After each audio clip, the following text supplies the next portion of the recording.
everybody. Now I'm going to talk about the mop system with Norwex. The mop system consists of this telescopic handle, the mop base, and two mop pads. One is the dry mop pad and one is the wet mop pad.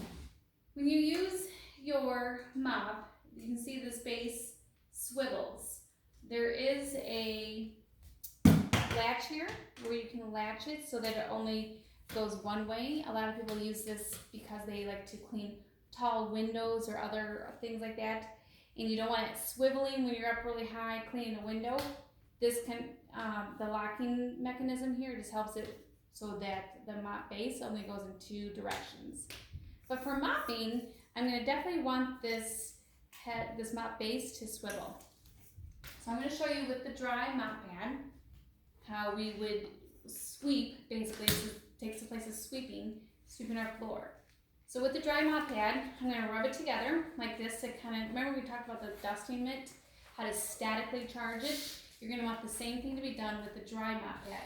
You can rub it together, excuse me, or you could use our rubber brush to get the microfiber in this mop pad to get it activated.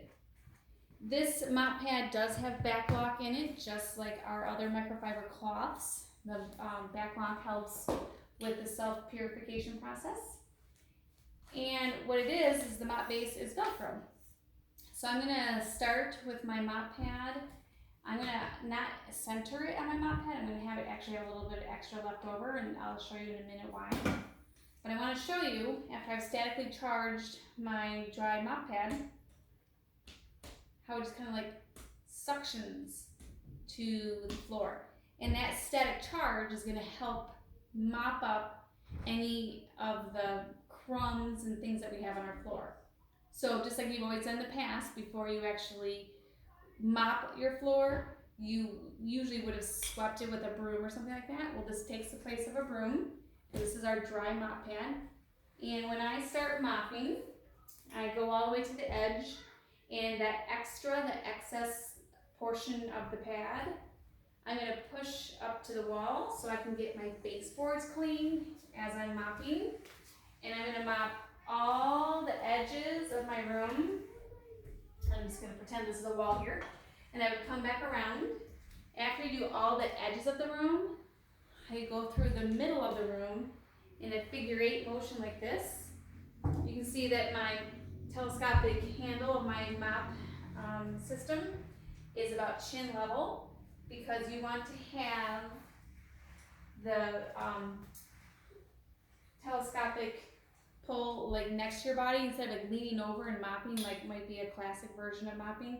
You want to have it straight up and down in front of you. And what you can see here, I'm going to see how well you can see this. I did pick up some dirt and debris and things like that. So when you're done mopping, this is what you do.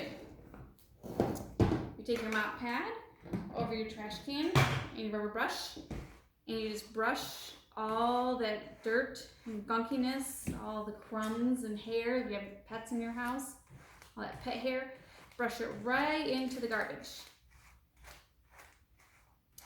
There, easy as that. Now after you're done dry mopping, you're going to want to do the wet mop. You're going to actually clean your floor and get any kind of stickiness off your floor that might be on there.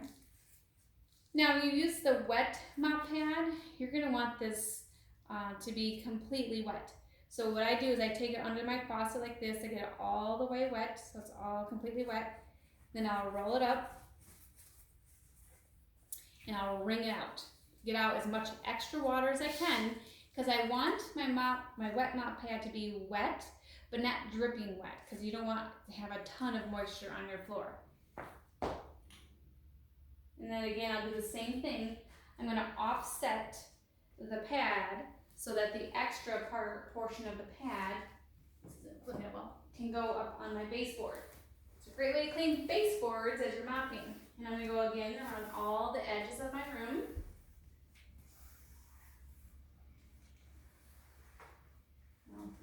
This is an edge.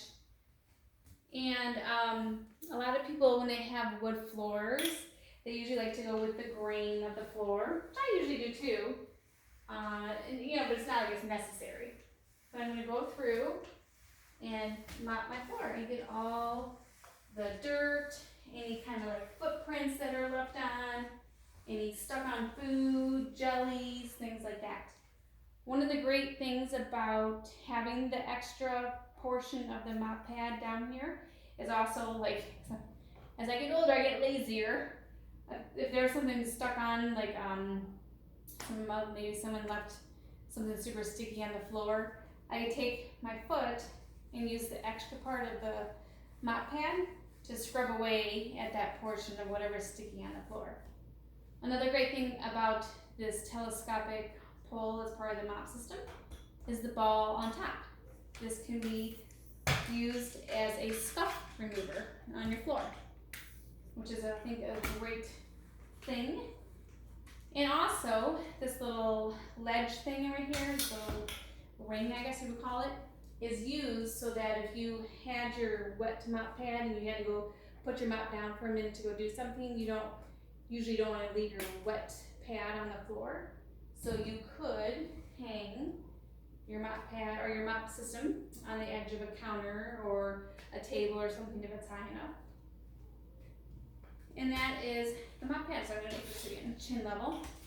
When you're done with the wet mop pad, you would take it, you would run it underwater again, and you would press, agitate, I'm agitating, and then I would wring it out and hang it to dry. That's why Norwex has all these loops on all of their products, is because they want these products to be hung to dry so that the silver inside the fibers can go to work at killing all the mold and germs and bacteria that you picked up in the cloth. Yeah, I don't think, I'm trying to think of anything else I want to talk about the mop system. I don't know, that's the mop system. One thing I do want to say about the mop system as well, when you're mopping, you do not want to be pressing really hard and trying to mop up really hard. You want the mop pad to glide over the surface, because you want those, the little fingers, think of the microfiber as little fingers. You want them to be able to pick up all the dirt and germs and debris that's on your floor. And when you're pressing down the mop really hard, you're squishing the fiber to the floor, and it really can't do the work that it's supposed to do. It should just glide across your floor and